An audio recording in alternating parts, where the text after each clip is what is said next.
I'm here today to tell you why I wrote my book, End Emotional Outsourcing, How to Overcome Your Codependent, Perfectionist, and People-Pleasing Habits, and why the world desperately needs a new framework for understanding something that's been keeping so many of us feeling so trapped. If you've ever felt like you're living your life in the audience of your own experience, watching yourself perform for everyone else while quietly dying inside, this is for you. If you can give brilliant, top-notch advice to all of your friends, strangers too, but can't figure out what you actually want for lunch without checking 3 people's faces first, oh yeah, this is definitely for you. You know those moments when you look around your life and your brain says, everything should feel okay. You're checking all the boxes: career, relationships, friendships, maybe even therapy on the calendar. Hey, look at you. You're doing all the things you were told would make you happy. And yet, somewhere deep in your chest, there's this hum, this quiet hum of wrong.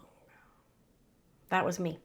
UCSF trained family nurse practitioner, fancy Manhattan practice, all of the letters after my name. From the outside, I had it together, but I was living a life that didn't belong to me. I didn't know anymore what I actually liked, what I actually wanted, how to say no without a PowerPoint presentation about why I deserved boundaries or needs or, I was the person everyone came to for support, and then I'd go home crying because I had no idea how to ask for it for myself. And I knew I wasn't going to get it. Sound familiar? In my many years seeing patients, I kept seeing the same thing over and over. Smart, accomplished women coming in to see me burnt out and breaking down. But what got me wasn't just their symptoms. It was how they talked to and about themselves.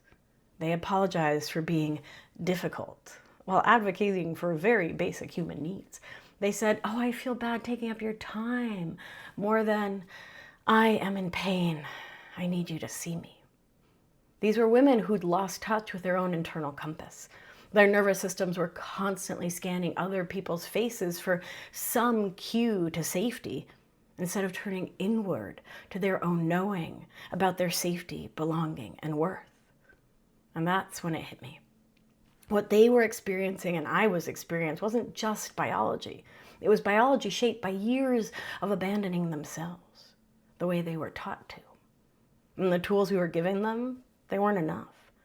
So I went looking for frameworks to help them and me understand what was happening. And you know what I found? Platitudes. Codependent, people-pleasing, perfectionist, words and terms and stories that felt clinical, cold, shaming. Labels that trapped us in stories about being broken and defective instead of celebrating the brilliant and amazing survival strategies that probably, likely, definitely saved our lives when we were younger. I couldn't find a word that told the truth.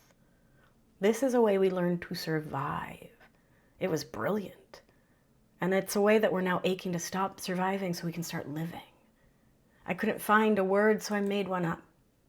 Emotional outsourcing. Because that's what it feels like.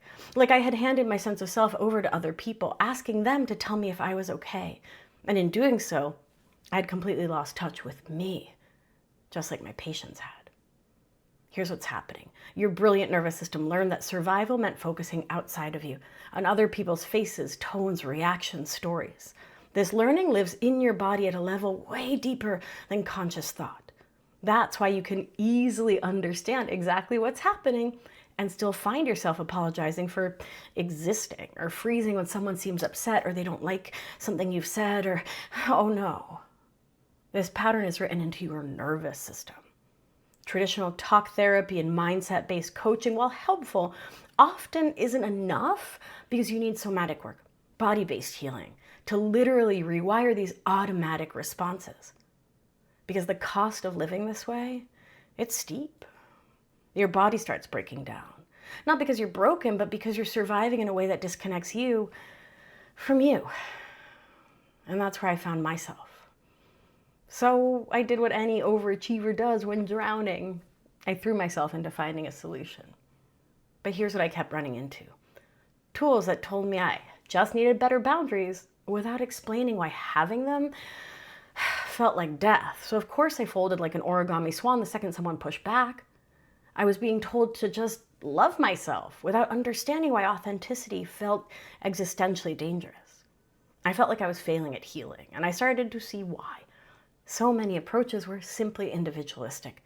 No mention that your identity impacts how safe you feel saying no, having needs taking up space. No framework that said you are not broken, you're brilliant. You're responding exactly as you were taught to, and there is a way forward. That's the book I needed. The book I could never find, so that is the book I wrote. This book is a love letter to everyone who's been living as the icing on someone else's cake, the sweet, pleasing layer that makes everything look perfect while you quietly collapse inside. But my beauty, you were never meant to be the icing. You are the cake. You are the substantial, rich, complex, whole thing. And this book is your invitation to remember that truth. And Emotional Outsourcing comes out September 30th. This isn't more self-help fluff telling you to just love yourself more. Oh no. This is a step-by-step guide to literally rewiring your nervous system so you can stop living for other people's approval and start trusting your own mind, body, and spirit again. You'll get the exact practices I use with my clients to recognize when you're outsourcing your emotions and concrete tools to come back to your own knowing. You'll learn why your body reacts when someone's disappointed and how to teach your nervous system that it can be safe to be your full, authentic self. I walk you through having conversations you've been avoiding, setting boundaries without guilt spirals, stopping the apology reflex, and trusting your gut even when everyone says that you, my love, are being too sensitive. When you pre-order, you get immediate access to body-based practices, workbooks, private podcast content, and book club community support because you were never meant to heal alone. My darling, this book is my life's work, and it is your map home to belonging to yourself, to a life of presence, not performance. And if you're ready to stop handing your worth to other people to hold, this book is for you. I wrote it for you because you are the cake. And with all due respect, my darling, it's time you lived like it. Pre-order at beatricealbina.com/book. I cannot wait to share this with you.